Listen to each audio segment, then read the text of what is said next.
Okay, three big things to talk about, and they all kind of relate together. First, we got to get into the latest tax news. I have a follow up on my video that actually could be good news. Second, there's mixed reviews now about when the actual ordering date is, and it has me scratching my head. So let's get into it. Now let's start with the most pressing news is Carbuzz recently launched a blog today about how orders might not be happening for another year. And this is very contradicting to what a lot of other sources have said, that actually in about 20 days from today is when you can make your Ford Lightning orders.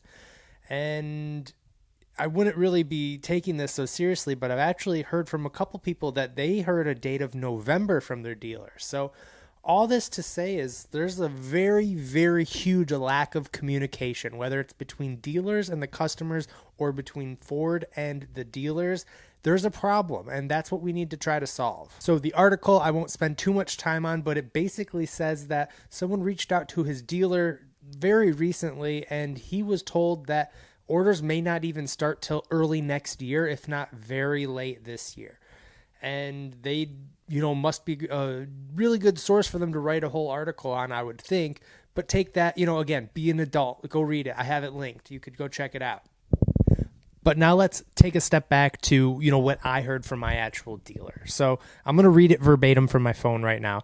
And this was sent to me less than 6 days ago. And I asked him, hey, is it true that we can order on October 26th? And he says, the order bank for the Lightning does open on October 26th. The information I have says that reservations converted to orders will have priority. If you were an early pre-order, this will put you closer to the front of the line. I am hoping for more clarification on this as we get closer to the order bank opening.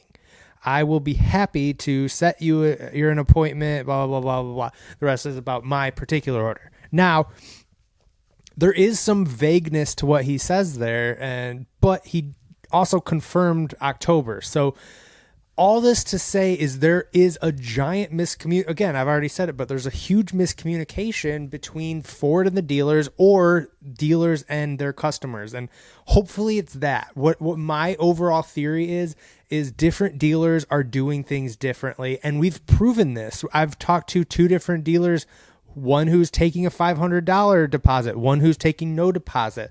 I've heard from someone they're taking a $1,000 deposit. Now, that means that these dealers are setting it up the way that will make them more successful. So please, please, please do your research. Luckily, my dealer, I was very thorough in all the questions. I said, well, when's the order date? I wanted to know if they're going to sell it at MSRP or if they're going to hike up the prices, and if they could commit that, to me, because I said, hey, I'm looking to move where my reservation's at. I'd love to come to you guys, but I want this confirmed. And they did. So do that. The last thing you want, especially if, here's another thing I have to touch on is I saw someone like, why are you so stressed? Don't you want to just wait and then get your car in the right time? Yes, I'm going to do that. But most people who have leases or their car broke down, they can't afford to just wait until they need to have a plan in place. So that's who this content's for. People who are kind of like me, who are just super impatient. So I just want that very clear. Yes, if you can wait, just wait. But those of you who can't, I'm trying to get the information because Ford is not doing a good job of getting it out. So I'm trying to seek it out from other places and put it into one place for us. So sorry for the quick aside there, which leads me into the next story, but it's still very relevant. Now, good old fashioned paper notes here. The Conquest Rates. I just read a great article about Ford's Conquest Rates, which meaning how many people buying their cars, is it their first time buying a Ford? Now, for the Bronco, it's 70% of the people who bought a Bronco, it was their first Ford. The F-150 Lightning is set to be 75%. And then just to back it all up is the Bronco Junior, the mini Bronco Sport, 63%. Those are pretty giant numbers. It tells me that Ford is doing something right, at least from the very high end.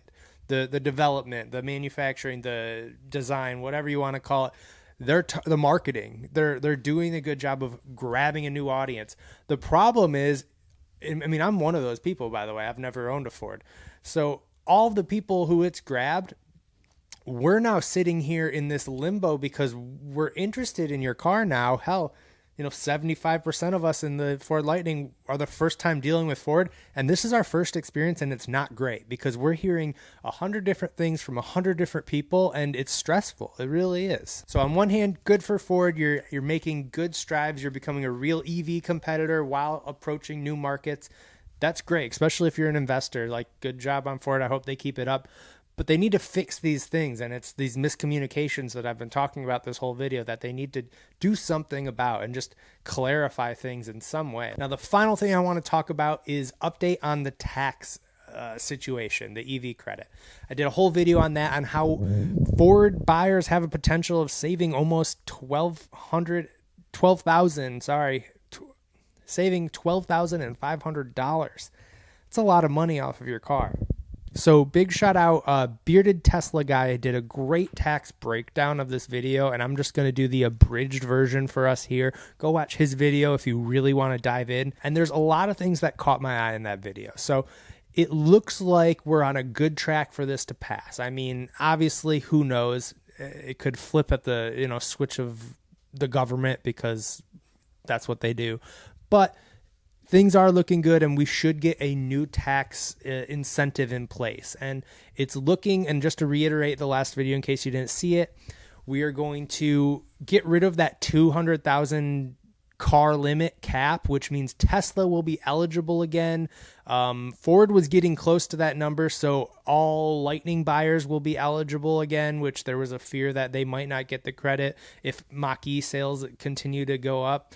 And of course there are other hybrids, so that will be erased. And in addition to that, Ford, because of being union built, is not only eligible for that $7,500, but they could be eligible for up to $12,500 in tax credits, which is great. And it gets even better because in the language of this new tax credit that's going through, it's now a point of sale credit, which if you look at the comments on the last tax video I did, it's mostly people complaining that, yeah, this tax credit doesn't really help me because I only have like $1,000 due of tax. So at the end of the year, I don't get the full $7,000. I only get $1,000 worth. That's basically how it works.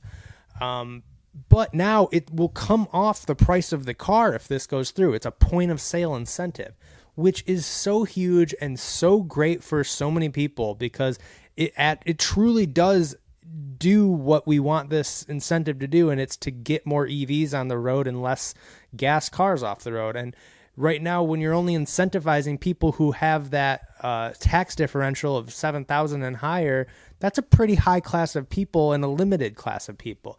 Whereas if it's a point of sale deduction off the car, it really opens it up to everyone to consider, which I'm really excited about just for the overall environmental impact it'll have and to get more cars in people's driveway that, don't burn the earth.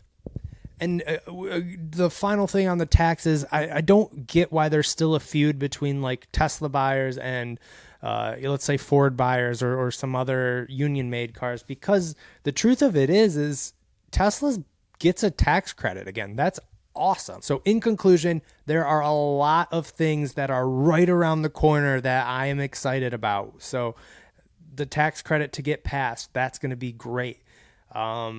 The final pricing and ordering of the Lightning is right around the corner. Hopefully some Cybertruck news, because man, there has not been much, and I'd really love to hear what's going on. The Rivian came out, not much to say there. Go watch some YouTube videos, tons of stuff going on there. But all this to say is there's a lot of big things in EVs that are about to blow up in the next like 4 to 6 months here. And I'm so excited. I hope you guys are too. So, that was a mouthful. Hopefully you found some sort of value in this video, even though I just kind of rambled for a lot of it, and I'll do better about that in the future, I promise. So, and if you are new, I also do e-bike reviews. So go watch my latest video about the Polarna M6, which is one of my new favorite e-bikes. So I had a blast on that thing. I will link that video. It was really fun. So go check that out. Thank you guys for coming and staying and watching and being you. It's a good end of the video. Okay.